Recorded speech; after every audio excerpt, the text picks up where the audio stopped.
할렐루야. 1929년에서부터 1930년 사이에 있었던 미국의 대공황 기간에 예이츠라고 이루어하는 사람이 있었는데, 이 사람이 미국 서부 텍사스 지역의 광활한 토지를 은행 융자로 돈을 얻어서 그 땅을 매입하여 양목장을 경영하고 있었습니다. 그는 이자를 갚기는커녕 의식주를 해결할 만한 돈이 없어서 국가의 보조금을 의지해서 살 만큼 목회 경영이 심히 어려워서 도산 위기에 처해 있었습니다. 그는 매일 서부 텍사스의 그 언덕으로 양떼를 몰고 다니면서 이 많은 부채를 도대체 어떻게 갚을 수 있을까?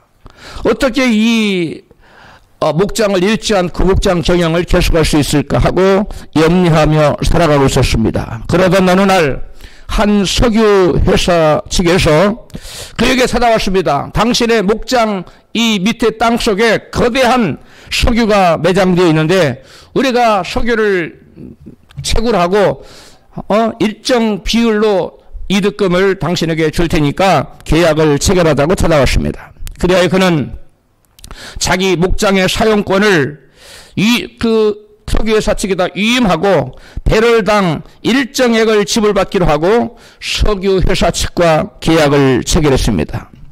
그들은 석유회사 측에서는 그 목장에 묻혀있는 석유를 채굴하기 시작했는데 지하 350m 지점에 내려갔을 때 어마어마한 양이 석유가 쏟아지기 시작했습니다. 첫 번째 시추 구멍에서 매일 하루에 8만 배럴씩 나왔어요. 그 다음에 이어서 시추들은 여러 시추 구에서 처음에 2배가 넘는, 즉 8만 배럴, 16만 배럴씩 계속해서 쏟아져 나와 여러 구멍 나왔는데 매일 그가 소유한 목장에 쏟아져 나오는 그 원유가, 석유가 하루에 100만 배럴을 넘게 쏟아져 나왔습니다. 이 100만 배럴에 여러분 제가 그 계산을 해봤더니 지금 원유가 원 배럴이 158.9리터가 원 배럴이에요. 그런데 이 한 배럴의 원유가가 지금 69달러에서 70달러 하는데 그 당시 지금 약 90년 전이니까 제가 계산을 해봤더니 그 배럴당 $1만 계산해도 오늘날로 자기 통장에 매일입니다. 매달이 아니라 매일같이 들어오는 돈이 8억 정도가 들어오는 어마어마한 돈이 들어왔어요. 그런데 이 사람이 이렇게 엄청난 거부인데, 사실은 거부인데 그 언제부터 거부가 됐어요? 언제부터 거부입니까? 이 사람은 땅을 산 그날부터 거부예요. 근데 그 사람이 오랫동안 뭘로 사는 거예요? 고지처럼 사는 거예요. 정부에서 돈 받아먹고. 왜? 돈이 없으니까. 그런데 그가 사실은 그 목장을 매입한 순간부터 이 사람은 어마어마한 천문학적인 이 억만장자도 더 돼. 그보다 더 많은 거 어떻게 표현할지 모르겠어요. 억만장자도 넘는 어마어마한 거부인데 그는 실제 삶은 가난에 허덕이는, 빈곤에 허덕이는 삶을 살았어요. 왜?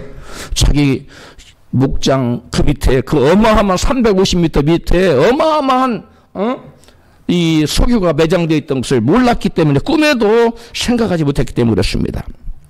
만약에 석유회사 측에서 제안한 석유 채굴 사업 계약을 믿을 수 없다며 이 사람이 거절했다면 그는 여전히 뭘로 살아야 됩니까? 가난뱅이로 살아야 돼요. 또 뿐만 아니라 석유회사에서 자기에게 일정량 몇 프로 수익금을 주기로 약속했는데 그 권리에 대한 내용을 모른다. 그래서 그것을 어떻게 자기가 쓸지를 모른다면 그 사람은 역시 여전히 거지입니다. 빈곤에 허덕이며 살아갈 수밖에 없어요. 저는 이 스토리를 읽으면서 이 예이츠라는 사람이 마치 우리 그리스도인과 같다는 생각을 했습니다. 우리 인간은 하나님의 형상대로 지음받은 무한한 가능성을 지닌 존재입니다. 그런데 죄 때문에 하나님의 형상이 깨어진 거로 사람들은 하나님의 복을 잃어버리고 날려버리고 가난과 질병과 같은 고통 속에 살고 있는 것입니다. 그런데 하나님이신 그리스도께서, 예수 그리스도께서 이 땅에 오셔서 사람들 안에 원래적으로 있던 하나님의 형상을 회복시켜 줄 테니 나와 계약을 맺자고 예수님께서 인간에게 제안하셨습니다.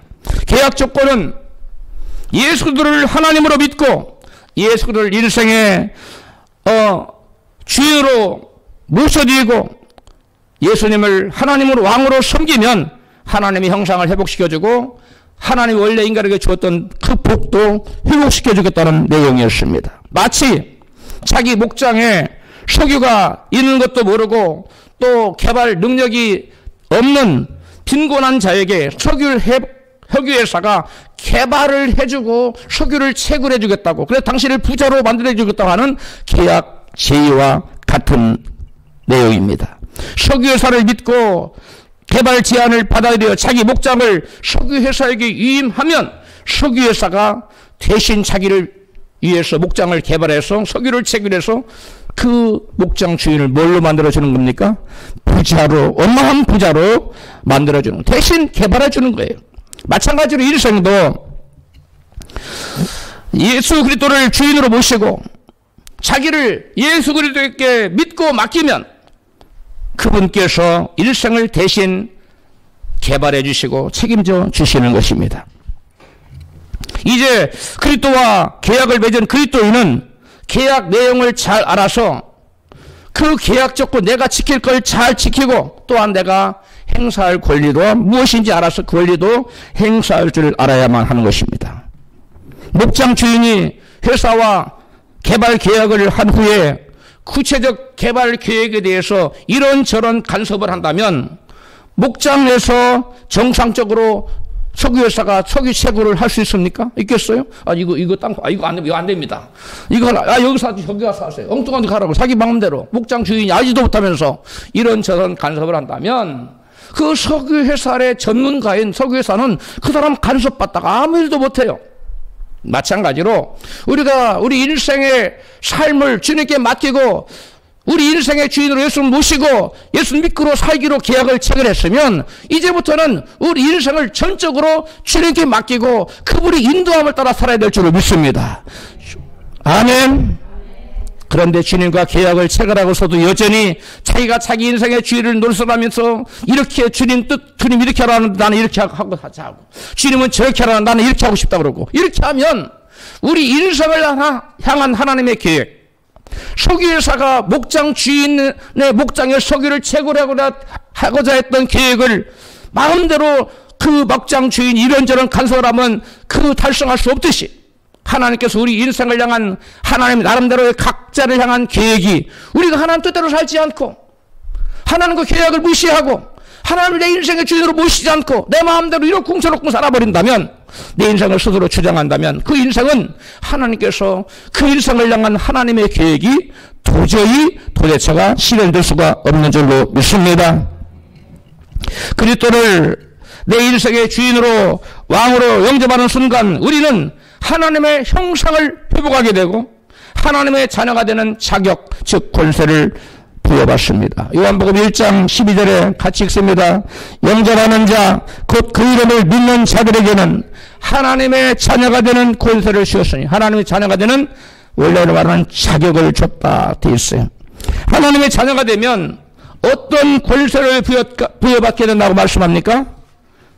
어떤 권세를 부여받게 된다고 말해요? 하나님의 자녀가 되는 권세, 즉 하나님의 자녀가 되는 권세를 부여받게 되는데, 즉 하나님의 자녀가 사용할 수 있는 권세는 뭐냐? 따라서 합시다. 예수 이름을 사용할 수 있는 권세. 그리고 하나님의 자녀가 되면 이제는 만왕의 왕이신 예수님의 이름으로 이름을 마음대로 사용할 수 있는 그러한 권세를, 그러한 자격을 부여받게 돼요. 요한복음 16장 23절 같이 읽습니다. 내가 진실로 너희에게 이르노니 너희가 무엇을 아버지께 구하는 것을 내 이름으로 주시리라. 24절 지금까지는 너희가 내 이름으로 아무것도 구하지 아니하였으나 구하라 그리하면 받으리니 너희 기쁨이 충만하리라. 누구 이름으로 구하라는 거예요? 예수 이름으로 구하라는 거예요. 우리가 예수를 우리의 주인으로 하나님으로 마음에 영접하는 순간 우리는 하나님의 자녀가 되고, 하나님의 자녀가 되는 사람들은 무슨 권세가 따른다고요?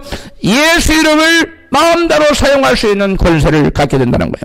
예수 이름을 사용하는 권세는 비유를 들어 설명하듯 마치 조선시대에 왕의 권세를 이윤받은 암행어사가 저 지방에 내려가서 마패를 사용하여 암행어사 출두를 외치는 것과 똑같습니다. 암행어사 출두요! 그러면 제가 어렸을 때 연속극을 그 드라마를 저녁 9시만 되면 제가 귀를 쫑긋하고 암행어사 착착착착착 말바꾸 소리가 막 그거 하는 거 얼마나 재미있던지, 또 요즘은 그런 거 하는지 모르겠어요.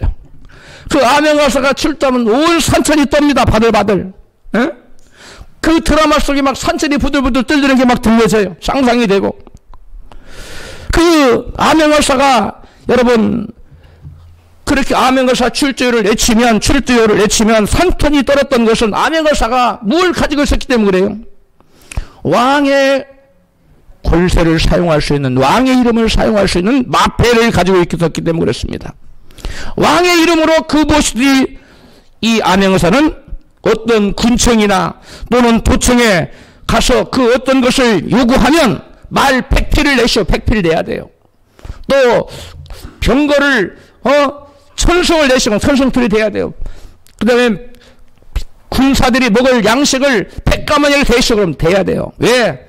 이것은 암행어사의 명령이 아니라 누구의 명령이기 때문에? 왕의 명령이에요. 왜? 왕의 이름을 사용하고 있거든요. 왕이 너는 나의 이름으로 이것저것을 마음대로 하라고 마패를 줬어요. 이게 왕의 심표예요. 너는 나를 대신하는 너의 입이고 나의 입이고 너의 손이 나의 손이고 너는 나를 대리자다. 주님이 아니라 왕의 대리자가 바로 암행어사였던 것입니다. 만약에 암행어사가 어느 군청이나 어느 도청에 가서 도의 관찰사에 가서 군의 또 사또에게 도의 관찰사의 어떤 요구사항을 다 요구하면 어떤 것도 다 그대로 시행해야 돼. 만약에 군의 사또나 도의 관찰사가 암행어사 요구 조건을 무시하고 그것을 시행하지 않는다면, 그 암행어사의 명령을 거부하면 그것은 뭐 누구의 명을 거역하는 것이 됩니까? 왕명을 거역하는 죄가 되어서 여러분 당장에 그 직이 파직이 되고 또 그는 붙잡혀서 감옥에 가야만 했습니다. 마찬가지로 예수를 주로 믿는 하나님의 자녀들이 예수 이름으로 그 무엇을 구하면 반드시 이루어지게 되어 있는 것입니다. 마태복음 7장 7절에 시작. 구하라 그러면 너희에게 주실 것이요, 찾으라 그러면 찾을 것이요, 문을 두드리라 그러면 너희에게 열릴 것이니라. 우리가 예수 그리스도를 주인으로 영접한 하나님의 자녀의 권세는 예수 이름으로 무엇이든 구할 수 있는 권세예요. 그리고 예수 이름으로 구하는 것은 곧 하나님의 이름으로 구하는 것이기 때문에 하나님이 반드시 예수 이름으로 구하면 그것이 반드시 이루어지게 되어 있다고 말씀하고, 하나님도 그것을 들어준다고 말씀하고 있어요. 그럼에도 불구하고 예수 이름 권세를 주셨는데도 불구하고 예수 이름으로 구하지 않는 자는 그 어떤 것도 받지 못한다고 성경은 증거합니다. 야고보서 4장 2절 후반부 같이 읽습니다. 너희가 얻지 못하면 구하지 아니하며 3절 구하여 얻지 못하면 정욕으로 쓰려고 잘못 구함이라. 아멘. 예수 이름으로 구하는 것 자체가 하나님의 예수 그리스도를 믿는 믿음의 표현인데, 그것에 반하여 구하지 않는 것, 그것은 그것 자체가 불신의 표현이라는 것. 할렐루야. 시편 81편 10절에 같이 읽습니다. 나는 너를 애굽 땅에서 인도하여 낸 여호와 내 하나님이니 내 입을 넓게 열라 내가 채우리라 하였으나 11절 내 백성이 내 소리를 듣지 아니하며 이스라엘이 나를 원치 아니하였도다. 그러므로 내가 그 마음에 강팍한 대로 버려두어 그 인의대로 행케 하였도다. 아멘. 여기 보니까 하나님께 이스라엘 백성에게 뭘 넓게 열라 그랬어요? 입을 넓게 열라. 그러면 내가 넓게 연 입에다 채우겠다 그랬어요. 조류 학자들의 연구 조사에 의하면 그거 여러분 그 새 둥지의 새끼 그 새들이 입을 뿅뿅뿅 열리면서 그 엄마가 먹이를 물어보면 자기 입에 넣어달라고 막 소리를 짹짹하고 외칩니다. 그때 누구의 어느 새끼의 입에다가 주둥이에다가 먹이를 넣어줄까요? 조류학자들의 말에 의하면 연구 조사를 해봤던 입을 가장 넓게 연 새끼에게 그 어미가 먹이를 넣어준다는 거. 이거 무슨 말입니까? 그 많은 새끼들 중에 가장 먹이에 대한 간절함이 있는 새가 입을 가장 넓게 연다는 거. 어미새는 그걸 따가 네가 간절하구나 쏙 넣어준다는 거. 여러분, 하나님께 그 어떤 것을 받기를 원하십니까? 간절한 마음으로 입을 넓게 열어 구하시기를 주의 이름으로 축복합니다. 뿐만 아니라 여기서 네 입을 넓게 연다는 그런 해석도 있을 수 있고, 또 다른 해석은 뭐냐면 네 입을 넓게 여다 네가 하나님께서 네가 믿음으로 구하면 주신다는 믿음을 가지고 네가 크게 구하라. 그러면 네가 큰 믿음을 받고 내가 보고 내가 너에게 채우리라. 할렐루야. 이렇게도 해석을 할 수가 있습니다. 어떤 뜻이든 간에 입을 넓게 열고 구하면 주신다는 것이 하나님의 약속이었건만 이스라엘은 믿음으로 하나님께 구하지 않았다는 거예요. 그래서 그들은 얻지 못했다고 성경은 말씀합니다.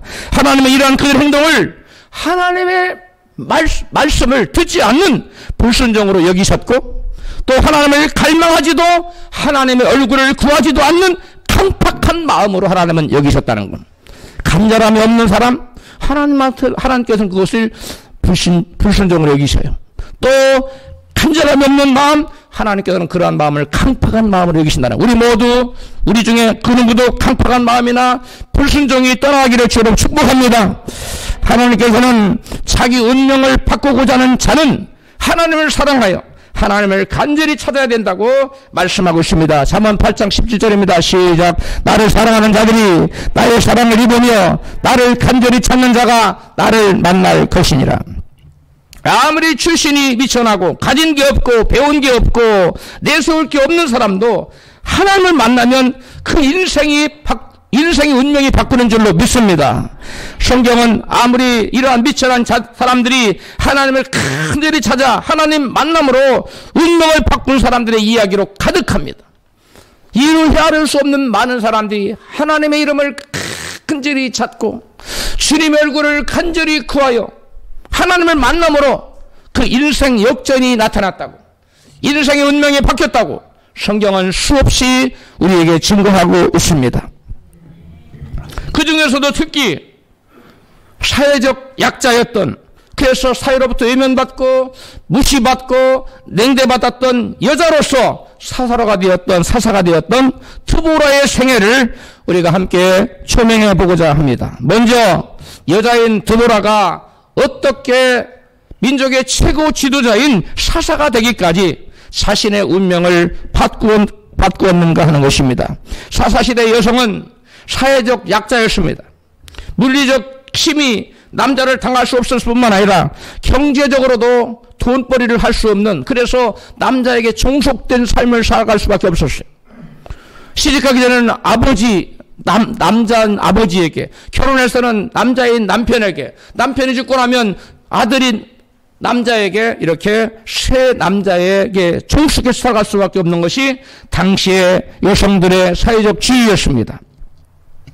그런 뿐만 아니라 또한 교육도 받지 못했어요. 교육받을 기회가 주어지지 않아서 지적으로도 열등한 약자였으며 영적으로도 사람들을 앞에 나가서 가르칠 수 있는 그러한 기회가 주어지지 않았습니다. 그런 비천한 존재로 여겨지던 신분이 바로 여성이었어요. 그런데 사람들의 상상을 뛰어넘어 약자 중에 약자인 여자 드보라가 이스라엘 민족의 최고 지도자 사사가 되었다는 것입니다. 본문 사사기 4장 4절입니다. 같이 크게. 그때에 랍비봇의 아내 여선지 드보라가 이스라엘의 사사가 되었는데, 아멘. 이게 사사가 된 때는 어떤데, 이 이스라엘 민족이 가나안 왕 야빈에 의해서 압제를 받고 민족적으로 가장 어려운 시기에 바로 이 나라 어려운 시기에 학대를 받고 있어요. 우리나라 말하면 일제시대나 같은 때예요. 그런 나라의 사정이 극도로 어려울 때에 이 드보라가 여성으로서 이스라엘을 구원하는, 그 압제에서 구출해내는 그러한 사사가 되었다는 것이요. 본문 4장 1절 이하의 그 당시 상황을 이렇게 설명하고 있습니다. 같이 있습니다.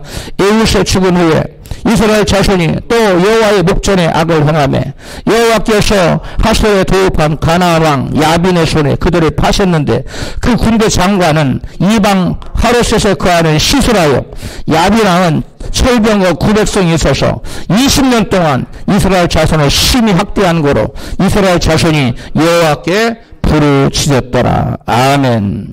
여러분, 이처럼 가나안 야빈에게 이스라엘 민족이 학대를 받는 중에 그들에게서 이스라엘을 구원할 사사로 하나님께서 누구를 픽업에 세우셨다고? 드보라를 픽업에 세우셨다는 것입니다. 당시에 사사는 하나님께 기름 부음 받고 왕, 즉 재판관, 그대로 제사장, 그리고 선지자, 이 3대 직분을 모두 가진 절대 권력을 소유한 자였습니다. 사사는 백성들을 재판하는 권력자로서 뿐만 아니라 하나님 뜻을 백성들에게 계시해 주는 영적 능력을 갖춘 존경받는 지도자이기도 했습니다. 그런데 그런 사회 상황에서 여자가 나라를 다스리는 사사가 되어서 그것도 민족을 예민족의 그 압제에서 구원해낸 사사가 된다는 것은 사람들의 상상을 뛰어넘는 것입니다. 상상할 수 없었던, 당시로 감히 상상할 수조차 없었던 그러한 일이에요. 드보라가 그러면 어떤 권력을 가진 귀족 출신 집안이거나 아니면 귀족 출신이거나 제사장 가문의 후예도 아니고 전혀 특별한 가문 출신도 아니고 지극히 평범한 한 가장의 남편의 아내였다는 거예요.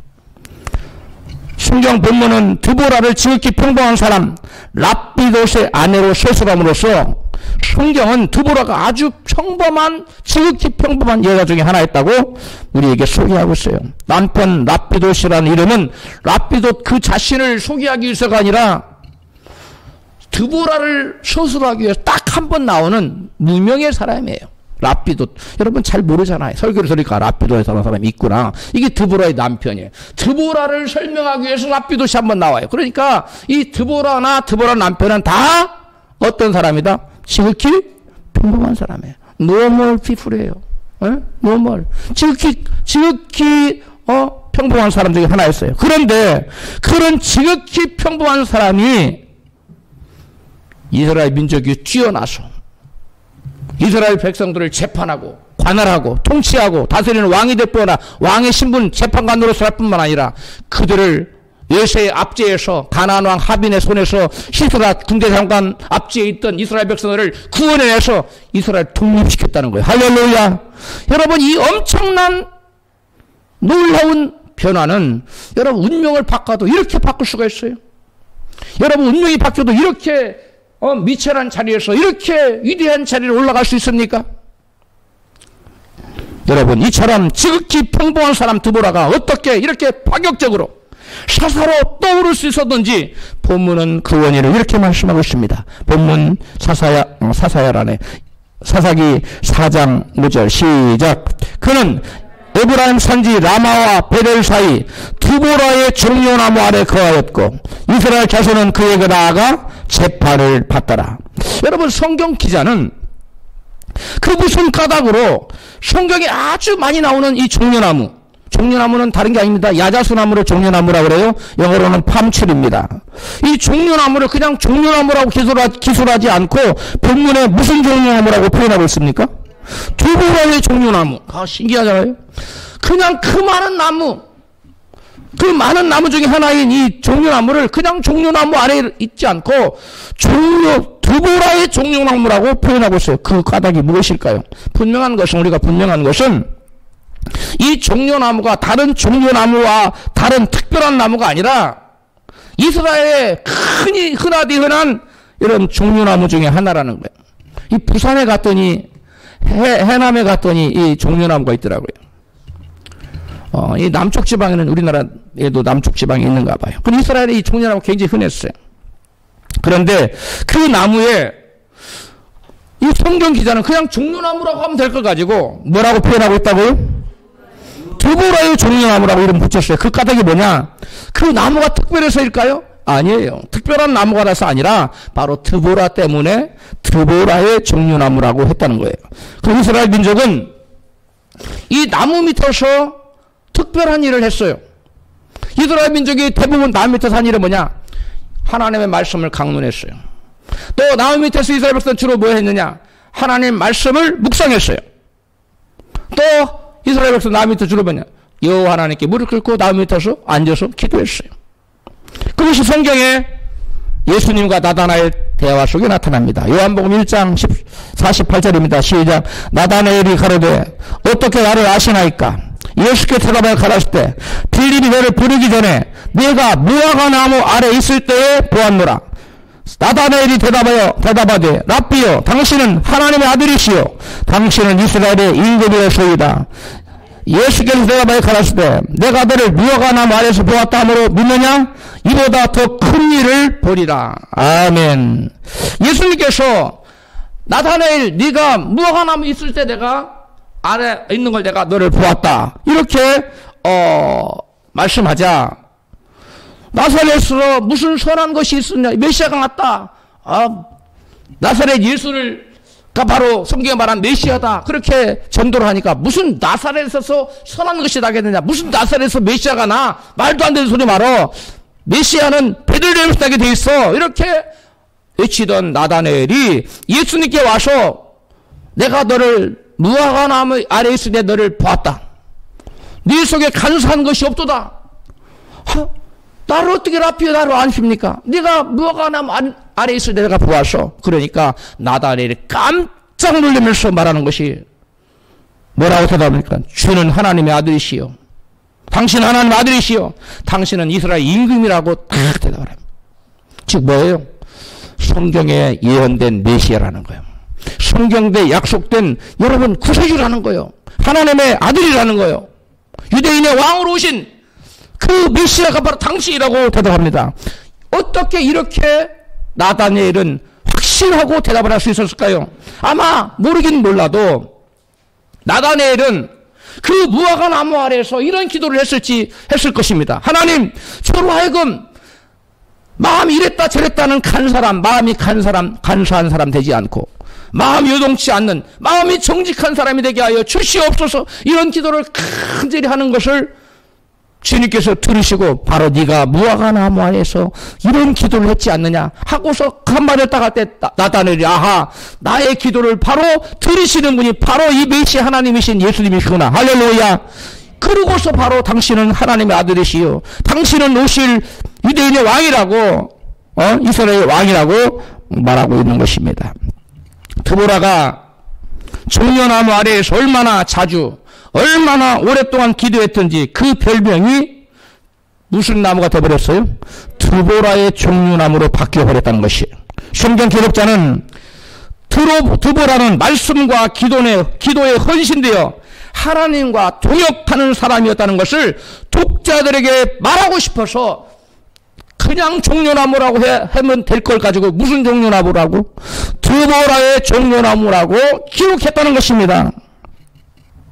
드보라는 집 근처에 있는 종려나무 밑에서 늘 하나님의 얼굴을 구하며 하나님과 깊은 교제를 나누었음을 알 수 있습니다. 드보라는 하나님과 점점 깊은 기도 속에 하나님께 더욱더 친밀해졌고 드보라에게 하나님의 기름 부음이 충만하게 임하자 하나님의 뜻을 드보라는 증거해 줄 수가 있었습니다. 할렐루야.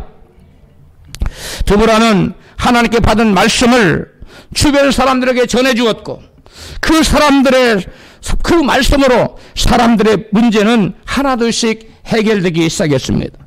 그 소문이 많은 사람들에게 퍼져서 문제를 만난 사람들이 하나둘씩 드보라에게 몰려들기 시작했고 이제 드보라의 종려나무는 바로 하나님의 임재의 현장이었고 하나님의 역사가 나타나는 그러한 놀라운 신령한 곳이 되고 만 것입니다. 드보라가 종려나무 아래서 하나님의 얼굴을 구하며 하나님께 깊이 기도하자 그녀에게 하나님의 기름 부음과 영적 권능이 임했던 것입니다. 당시 사회적 약자였던 여자인 드보라가 하나님 기도하자 그녀의 운명이 상상을 초월하는 상상할 수 없는 그러한 사사로 뒤바뀌고 만 것입니다. 성경은 드보라 못지않은 어렵고 불가능한 상황에서 운명을 바꾼 또 한 사람을 소개하고 있습니다. 역대상 4장에서 9장까지 한 절에 한 대여섯 명씩 여러 명씩 600여 명의 이스라엘 족보 이야기가 쭉 나오다가 그 중에 한 사람, 특별한 한 사람 이름이 부각되고 있습니다. 바로 역대상 4장 9절 전반부에 야베스라는 사람입니다. 야베스는 그의 형제보다 존귀한 자라. 성경에 이 야베스는 그 수많은 형제들 중에 딱 한 사람, 한 절에 막 4-5명씩, 5-6명씩 한 줄에 성경 한 줄에 소개되는데 야베스는 2절에 걸쳐서 아주 자세하게 야베스를 소개하고 있어요.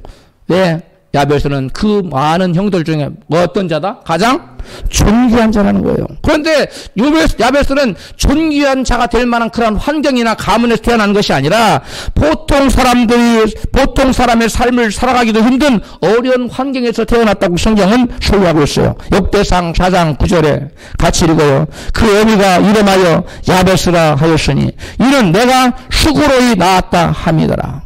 여기서 수고로이 고통 중에 낳았다는 거예요.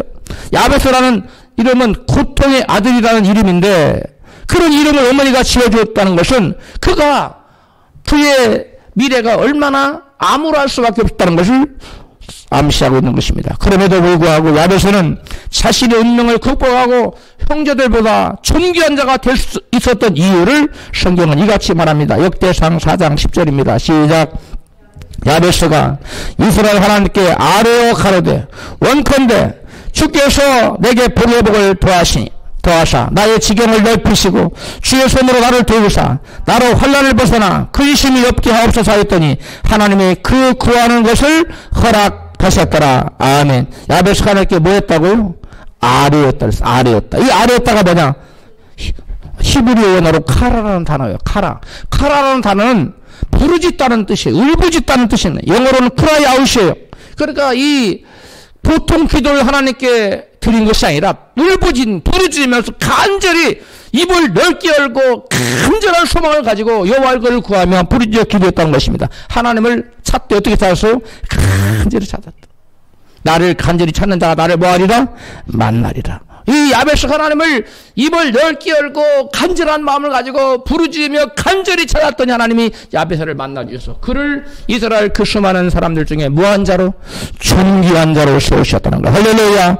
우리의 형편이 아무리 힘들고 어렵고 가능성이 전혀 보이지 않는 그러한 불가능한 그러한 여건 속에 산다 할지라도 상황 속에 놓여 있다 할지라도 우리가 하나님께 간절히 기도하기만 하면 그 사람의 운명은 바뀌어 위대한 인생이 된다는 것을 믿으시면 아멘 하십시다.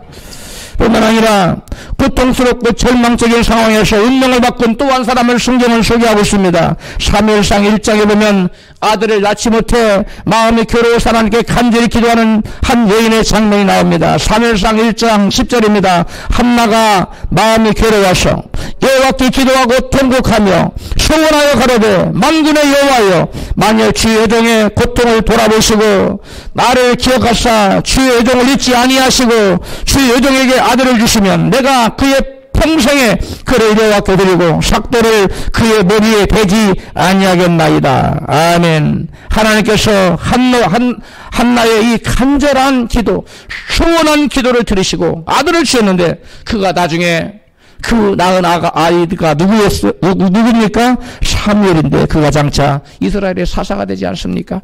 블레셋에서 이스라엘을 구원해내는 그러한 사사가 되었습니다. 아들 낳지 못한다고 괄세받고 무시당하던 여인 이 한나가 하나님의 얼굴을 간절히 구하며 기도하자 그의 운명이 바뀌고 말았다는 것입니다. 무시당하고 고통스럽고 절망에 처한 여인이 한 나라의 최고 지도자의 어머니가 되어 물사람의 존경받는 사람이 된 것입니다. 할렐루야. 이것을 우리는 인생 역전이라고 말합니다. 하나님을 사랑하여 그의 얼굴을 구하며 하나님을 간절히 찾는 자는 사람의 눈으로도 보지 못하고 귀로도 듣지 못하고 사람의 마음으로도 생각지 못한 그러한 하나님의 놀라운 예비된 축복이 있다는 것을 믿으시기를 바랍니다. 바로 이 야베스에게 그리고 이 또 한나에게 이러한 은혜가 임한 것입니다. 하나님께서는 나를 간절히 찾는 자가 나를 만나리라고 말씀합니다. 예레미야 29장 12절에 시작. 너희는 내게 부르짖으며 와서 내게 기도하면 내가 너희를 들을 것이요. 13절 너희가 전심으로 나를 찾고 찾으면 나를 만나리라. 13절 같이 따랐어요. 시작. 너희가 전심으로 나를 찾고 찾으면 나를 만나리라. 할렐루야. 우리 인생 아무리 전도가 불투명하고 앞이 캄캄하게 보여도 가능성이 전혀 없어 보여도 그 인생이 하나님을 간절히 사모하고 찾고 구하 하나님 만나기만 하면 그 인생의 운명이 바뀌는 줄로 믿습니다. 불가능을 가능케 하며 닫힌 하늘문을 열어젖히고 운명을 바뀔 수 있는 유일한 길은 하나님을 간절히 찾는 기도밖에 없습니다. 기도는 무능한 사람이 능력을 얻고 길이 막힌 자에게 길이 열리고 절망 중에 처한 사람에게 소망을 얻는 유일한 방법입니다. 야베스처럼 가능성이 전혀 보이지 않는 사람일지라도 전심으로 하나님을 찾고 기도하면 그런 사람의 운명은 바뀌고 만 것입니다. 본문의 두보라도 전혀 꿈꿀 수 없는 사사의 자리에 한 번도 이스라엘 역사에 있어 본 적이 없는 그런 자리에 하나님을 사랑하고 하나님을 간절히 구하고 간절히 힘쓰고해서 얼굴을 구하며 기도하자. 그의 운명이 감히 상상할 수 없는 위대한 자리, 이스라엘을 통치하는 사사의 자리, 재판관의 자리에, 선지자의 자리에, 제사장 자리에 오르게 된 것입니다. 이제 우리는 드보라는 어떻게 기도했길래 자신의 운명을 사사가 되기까지 바꾸었는가에 대해서 알아보도록 하겠습니다. 목사님, 저도 기도해봤는데 기도해도 잘 안 되던데 드보라의 기도에는 무슨 특별한 비결이라도 있습니까? 이렇게 묻고 싶은 분들이 여러분 중에 있을 것입니다. 좋은 질문입니다. 주님께서는 기도하면 주신다고 말씀하셨고 또 너희가 얻지 못한 구하지 않기 때문이라고 말씀하셨습니다. 그런데 성경은 기도해도 응답되지 않는 기도도 있다고 말씀하고 있습니다. 야고보서 4장 3절입니다. 같이 읽어요. 구하여도 얻지 못하면 정욕으로 쓰려고 잘못 구함이니라. 하나님의 나라와 그분의 뜻을 이루는 것은 뒤로하고 자신만을 위한 이기적이고 정욕적인 기도는 하나님께서 결코 듣지 않으시겠다고 말씀하고 계십니다. 그러면 하나님의 보좌를 움직인 드보라의 기도는 어떠했을까요? 본문 사사기 5장에 나타나 있습니다. 현대 성경으로 같이 읽겠습니다. 사사기 5장 7절 사람다운 사람을 찾아볼 수 없었어. 이스라엘 마을마다 사람을 찾아볼 수 없었지. 오 드보라, 그대가 일어서기까지는, 이스라엘 어머니 그대가 일어서기까지는 저마다 새로운 신들을 자기 신으로 모시다가 적군이 성문에 들이닥쳐 전쟁이 일어나도 이스라엘 4만 민병대 가운데 방패 가진 사람 하나 없었네. 창 가진 사람 하나도 없었네.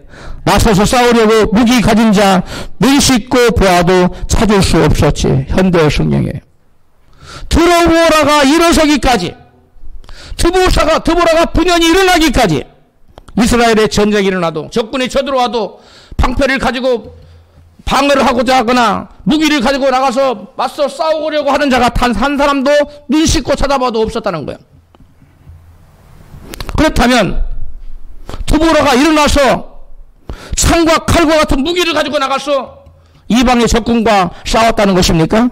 아닙니다. 드보라는 칼과 창 대신 성령의 검인 말씀의 칼을 가지고 기도로 적군들과 맞서 싸웠다는 것입니다. 이스라엘 백성들을 지금 야베랑 하빈이 철복 900성을 가지고 이스라엘을 압제하고 있는데 그 배후에 누가 있습니까? 보이지 않는 마귀가 있습니다.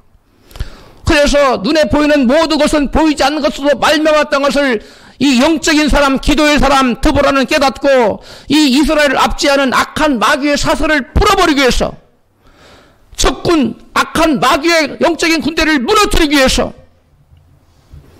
드보라의 종려나무에 가서 수야로 날이면 날마다 밤이면 밤마다 부르짖어 기도했다는 거예요. 이와 같이 기도하자 이스라엘을 압제하던 원수악한 마귀의 진이, 보이지 않는 영적인 진이 무너지기 시작했어요. 할렐루야. 이스라엘이 여러분 영적으로 완전히 눌려 있었습니다. 그래서 야빈왕 하솔에게 완전히, 그 가나안 왕 야빈에게 완전히 압제를 당하고 그러한 압제당하는 고통당하는 삶을 살 수밖에 없었어요. 이제 드보라가 영적으로 깨어서 하나님께 드보라의 그 종려나무 아래 가서 주야장창 기도하자, 여러분, 이스라엘 이방인의 짓밟혀 우상을 섬기던 데서 이제 하나님을 품고 일어나는 이 드보라과 같은 사람이 일어나기 시작했어요. 그래서 이제는 기도로 영적인 전쟁을 치를 뿐만 아니라 이런 드보라의 영적인 전쟁으로 깨어서 기도하여 하나님 인도를 받기까지 이스라엘 중에 아무도 그 적군을 맞서서 싸울 엄두조차 내지 못했어요. 그러다가 드보라가 나라와 민족을 위하여 영적인 그 전쟁에 큰전는 기도를 하나님께 드리자 하나님 그 기도를 들으시고 이스라엘을 구원하시려고 이제 이 같은 응답을 주셨어요. 이러한 응답은 왜 일어났느냐? 드보라가 민족을 그 가나안 왕 그 야빈에게서 구원하고자 하여 큰 지명적인 기도를 해서 악한 군사를 다 물리쳤을 때 비로소 하나님께서 응답으로 하나님께서 이 같은 응답을 주셨습니다. 본문 사사기 4장 6절입니다. 시작. 드보라가 보내어 아비노함의 아들 바락을 납달리 게데스에서 불러다가 그에게 이르되 이제 하나님 여호와께서 이같이 명하지 아니하셨느냐? 이르시기를 너는 납달리 자손과 스불론 자손 1만 명을 거느리고 다볼산으로 가라. 내가 야민의 군대장관 시스라와 그 병거들과 그 무리를 기선강으로 이끌어내어 그를 내 손에 붙이리라 하셨느니라. 아멘. 할렐루야. 이스라엘이 전부 다 자기의 신들을 섬기고 우상을 섬기고 완전 영적 무력에 빠져서 하나 기도를 드리지도 않고 기도를 한다는 것이 고작 자기의 이 세상이 아니니까 세속적인 것을 구하는 기도만 하고 하나님 나라를 세우고자 하는 하나님만 품고 하나님과 통역하며 기도하는 사람이 아무도 없었다는 거예요. 그 중에 하나님의 마음을 품고 하나님 나라를 세우고자 하나님 나라를 반석 위에 세우고자 드보라가 하나님께 간절히 기도하자 영적인 세력, 이스라엘을 압제했던 영적인 세력이 무너지고 그 영적인 세력이 무너지자 하나님께서 이 드보라 하나님 이 민족을 불쌍히 여기시고 이 민족을 그 가나안 야빈의 손에서 구원하다를 간절히 기도하자 이같이 하나님께 응답을 내려주셨다는 거예요. 할렐루야. 가서 장군 바락에게 가서 스불론 스불론 자손 납달리 가서 스불론 자손 1만 명을 거느리고 나가서 그들과 와서 싸우라. 여호와께서 그들을 내 손에 붙였다. 할렐루야.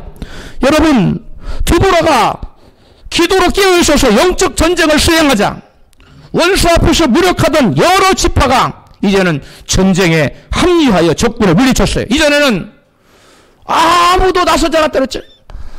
방어하려고 생각지도 한 사람도 없었고 나가 싸우려고 한 사람도 없었던 영적 무력증에 완전히 빠져버린 우리는 그냥 식민 지배받는 게 당연해 이렇게 생각했던 그들이 이제 드보라가 일어나서 바락을 불러다가 전쟁을 치르라 하나님 함께 하신다 하나님께서 너희 손에 붙였다 이렇게 명령했을 때 이스라엘 백성들이 각 지파에서 다 들고 일어났다는 거예요. 할렐루야. 놀라운 역사가 나타납니다. 본문 사사기 5장 12절 시작. 깰지어다 드보라여 깰지어다 너는 노래할지어다. 14절 에브라임에서 나온 자는 아말렉의 뿌리 박힌 자요 그 다음에 베냐민은 너희 백성 중에 섞였으며 아비길에서는 다스리는 자들이 내려왔고 스불론에게서는 대장군의 지팡이를 잡은 자가 내려왔도다. 15절 이스사갈의 방백들이 드보라와 함께하니 이스사갈의 심사를 바락도 가졌도다. 아멘. 이게 보니까 이스라엘 여러 지파 중에서 에브라임 지파가 나왔어요. 베냐민 지파에서 용사들이 나왔어요. 그 다음에 스불론 지파에서 나왔습니다. 이스사갈 방백들도 나왔습니다. 이거같이 전부 다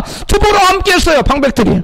그리고 바락의 마음을 품고 같이 나와서 이스라엘 독립전쟁에 여러분 통참했다는 거예요. 할렐루야. 여러분 한 사람의 기도의 힘 자기 일신상의 안일이나 자기 어떤 이기적인 욕심을 가지고 기도하는 것이 아니라 하나님의 나라를 세우고자 하는 이 땅에 하나님의 뜻을 펼치고자 하는 거룩한 야망을 가지고 이 드보라의 종려나무에 나가서 그의 별명이 될 정도로 하도 거기에 붙어 사니까 드보라의 종려나무가 됐어. 저의 아내가 미국의 어떤 회사에서 일할 때 그 일하는 장소가 어디였냐면 우물이 그 물이 쫄쫄 나왔어. 그래서 별명이 뭐가 붙었느냐? 다른 사람 열심히 나가서 뭐 놀기도 하고 커피도 마시고 그러는데 그 자리를 떠나지 않고 열심히 돈을 조금이라도 더 벌려고 일을 하니까 사람들이 뭐라고 우물가 여인이요 이걸 딱 붙였어. 별명을. 마찬가지 드보라의 종려나무, 우물가의 여인. 여러분 하도 거기에 붙어 있으니까 드보라의 종려나무가 된 겁니다. 할렐루야. 우리가 이 드보라의 기도, 하나님의 마음을 가지고 하나님의 뜻을 이 땅에 실현하고 하나님 나라를 이 땅에 건설하고자 하는 그의 나라를 위한 기도, 하나님의 거룩한 뜻을 이루고자 하는 그러한 기도는 하늘을 움직이고 세상의 방백들 마음도 움직이고 군사들 마음 움직여서 이스라엘을 하나로 묶고 이제는 독립전쟁에 온 민족이 나가 싸우는, 물론 여러 지파가 빠졌지요. 그런 지파들은 나중에 하나님 저주하셨는데 여러분 이러한 이스라엘 독립을 가져오는 놀라운 결과를 가져왔습니다. 할렐루야. 드보라가 하나님 마음을 품고 이스라엘을 위해, 이스라엘 독립을 위해서, 이스라엘 영적 부흥을 위해서 이스라엘이 하나님 나라가 되기 위한 기도를 드렸을 때 기도로 이와 같이 영적인 전쟁을 치르자 하나님께서는 하늘을 가르시고 하나님도 그 전쟁에 동참하셨다고 우려하고 있습니다. 본문 사사기 5장 13절입니다. 시작. 그때에 남은 귀인과 백성이 내려왔고 여호와께서 나를 위하여 용사를 치시려고 강림하셨도다. 할렐루야. 어떤 용사? 적군의 용사들이죠. 적군의 용사들을 살았지. 여호와께서도 하늘문을 여시고 여러분 강림하셨다는 거예요. 드보라가 하나님을 사랑하여 종려나무 아래에서 기도하자 그에게 영적 권위가 생겨 사람들이 모여들고 결과적으로 그에게 지도력이 생겼습니다.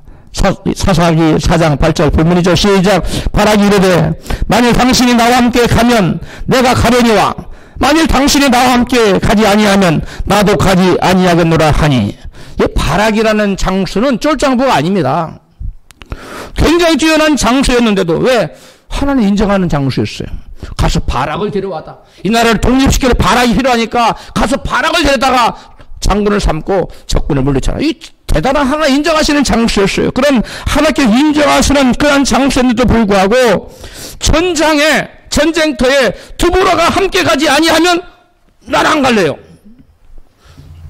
바락이 연약해서라기보다는 그만큼 드보라에게 신령한 영적인 권위가 있었다는 것을 성경 기자는 말하고 싶었던 것입니다. 할렐루야. 드보라에게 뭐가 있었다고요? 신령한 영적인 권위가 있었다는 거예요. 예?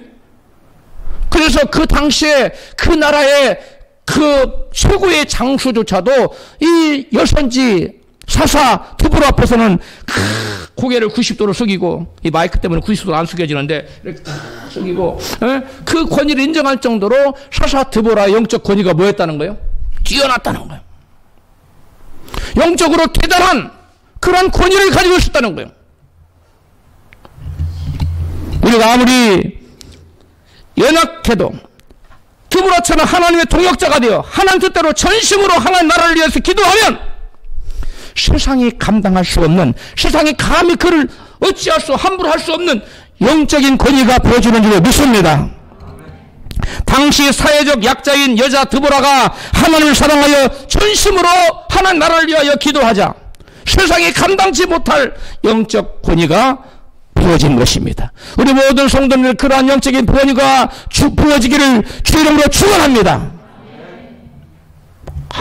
여러분 하나님을 사랑하여 하나님 나라를 위하여 그 나라를 세우기 위하여 하나님 뜻을 땅에 실현하기 위하여 드보라처럼 간절히 부르짖어 기도하면 하나님께서는 그런 자에게 실로 대단한 영적인 권위를 부어주는 줄로 믿습니다. 그러나 먼저 그의 나라를 구하지 않고 일신상의 안일만을 꾀하고 하나님 영적 전쟁을 회피하던 사람이 있었는데, 그 당시에 이 드보라 영적 전쟁, 독립전쟁에 참여하던 사람이 있었는데 하나님은 그들에게 어떻게 하셨을까요? 사사기 5장 23절입니다. 시작. 여호와의 사자의 말씀에 메로스를 저주하라. 너희가 거듭거듭 그 주민들을 저주할 것은 그들이 와서 여호와를 돕지 아니하며 여호와를 도와 용사를 치지 아니함이니라 하시도다. 아멘. 이 적군 용사를 말하는 거예요. 이 이스라엘의 독립전쟁, 하나의 나라를 다시 재건하는 이 전쟁에 통참하지 않았던 루벤 지파를 비롯해서 여러 지파들이 빠졌는데, 해안가는 너무나 멀다, 우리 할 일이 너무 바쁘다, 여러 가지 핑계를 내고 이 역정전쟁에 참여하지 않은 이들을 이 메로스를 저주하는, 한 번만 저주할 것이 아니라 몇 번 저주하라? 거듭해서 저주하라 그랬어요. 왜 그랬어요? 하나님 나라의 일에 무관심하고 자신의 이기적인 욕심으로 일신상의 안일만을 꾀하는 자들에게 하나님께서는 그들의 기도의 응답은커녕 도리어 저주를 하셨다고 말씀하고 있습니다. 많은 사람들이 기도가 응답되지 않는 것은, 그 이유는 하나님 나라를 먼저 구하기보다는 자기 욕심을 채우는 이기적인 기도를 드리기 때문에 그렇습니다. 마태복음 6장 31절에 예수께서 다같이 시작. 그러므로 염려 이르기를 무엇을 먹을까, 무엇을 마실까, 무엇을 입을까 하지 말라. 이는 다 이방인들이 구하는 것이라. 너희 천부께서 이 모든 것이 너희에게 있어야 할 줄을 아시느니라. 너희는 먼저 그의 나라와 그의 의를 구하라. 그러면 이 모든 것을 너희에게 더하시리라. 우리 모두 두보라처럼 하나님의 나라를 세우고자 하나님과 기도로 동역하는 자가 되어서 이 시대의 두보라가 되시기를 주 이름으로 축원합니다.